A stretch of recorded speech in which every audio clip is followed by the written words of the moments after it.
Hey everyone. Okay, so in our last video, we worked out our color wheel. And while we made this document, this isn't really what's important. What's important is that we just made our color palette. And we can, if we keep doctoring it with water, little squirts, it will keep the paint wet for a while.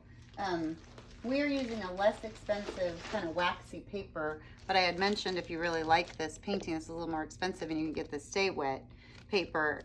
You soak it in water and then your palette will stay wet for like up to 6 weeks if you keep squirting it with water. Okay, so what we have here is the color wheel: yellow, violet, blue, red, and so forth. Your primaries, your secondaries, and then your tertiaries.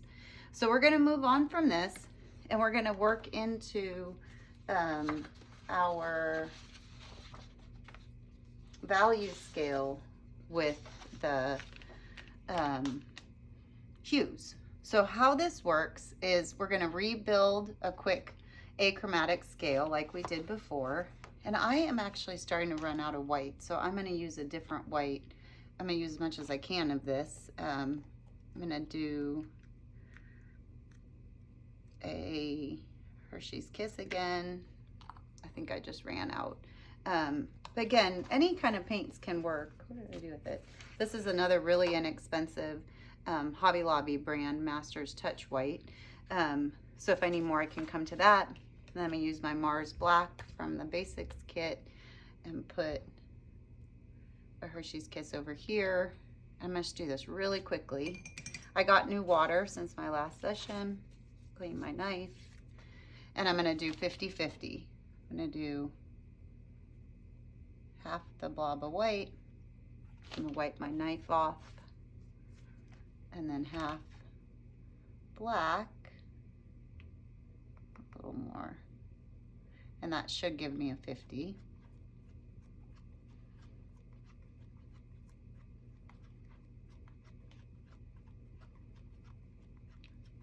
And then I'll scooch some of this over to here, and I'll scooch some of this over to here.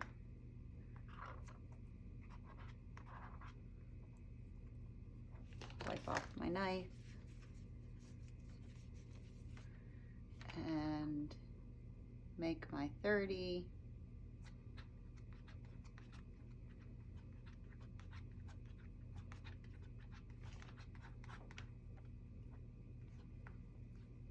Wipe off my knife and make mine 70.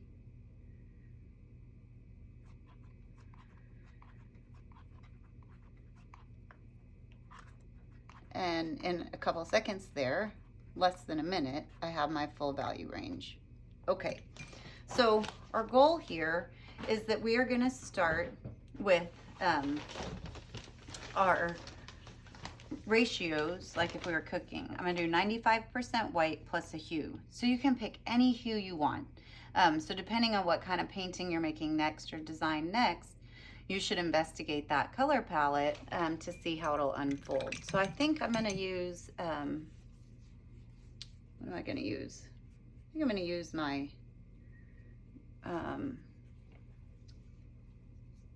green family. And so what I'm going to do is I'm going to use the center here to mix. If this gets overwhelming, you can add another sheet of palette paper outside of the box so you can keep mixing. But I'm going to try and use this space in here to kind of stay clean. So I'm going to take, and I don't need to make a ton right now because I'm just doing a little scale. So I'm going to take like a chocolate chip's worth of white. And then I'm going to take a little bit of my green, like a donut sprinkle's worth. And this is when the colors get really pretty.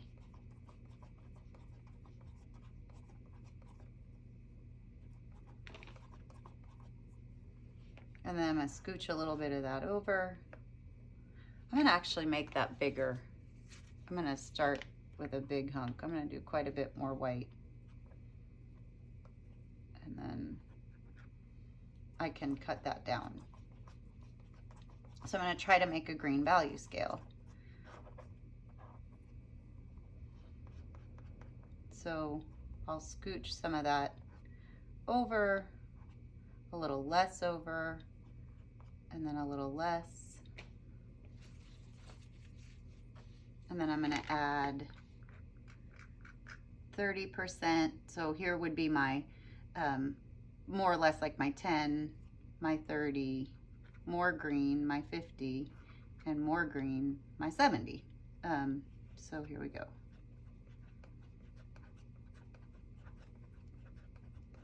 I'm gonna add a little more so it jumps more.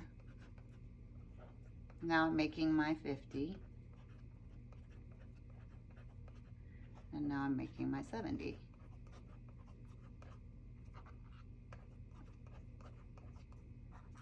some more.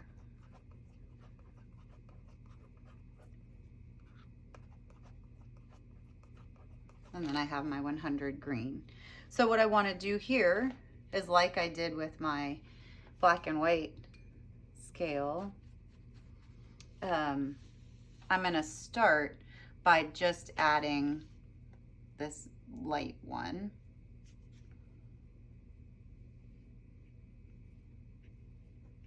How pretty is that? So this is just tinting. I'm going to tone and shade it in just a second. Then I'm going to move into my 30.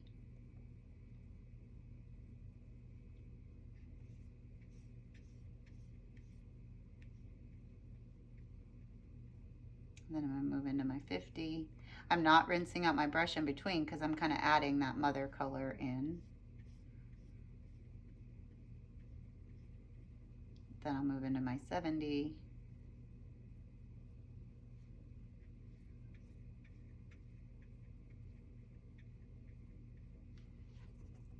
And then I can move into my darker green 100.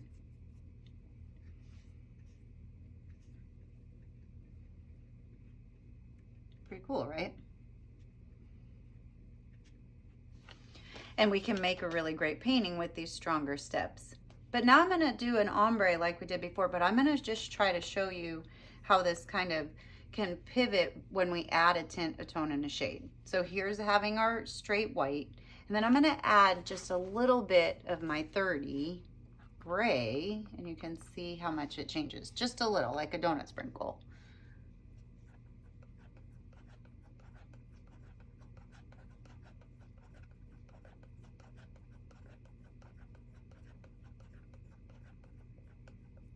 I'm going to add a little bit of this one to the next one.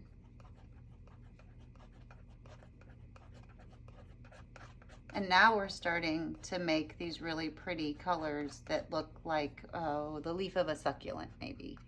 Then I'll add my 70. They look more like natural colors. And this is with tinting, toning, and shading. And in the next one, we're going to do this same exercise, but we're going to use opposites on the color wheel, and then they're even prettier.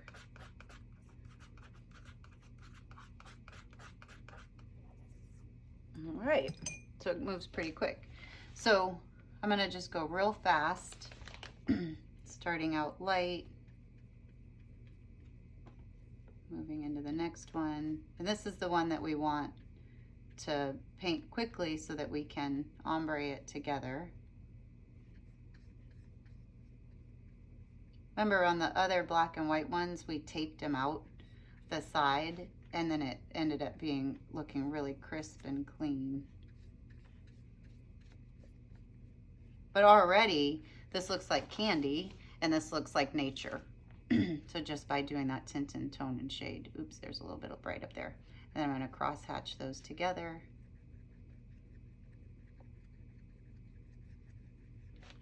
You can dip your brush in water a little bit if it's too sticky. You can squirt the paper. I'm going to go lighter the bottom So just by adding the tints, tones, and shades, again, you've gone from creating something that looks like candy to something that looks more like something that you would find in the natural world. Okay, so we'll come back in the next video and we're gonna learn how to do something similar, but we're gonna do it with, instead of the grayscale, if we do green again, we're gonna mix the opposite of green, which is red, and we'll make a, what we call a desaturated complement. So I will show you how we do that in just a second. Okay, see you in the next video.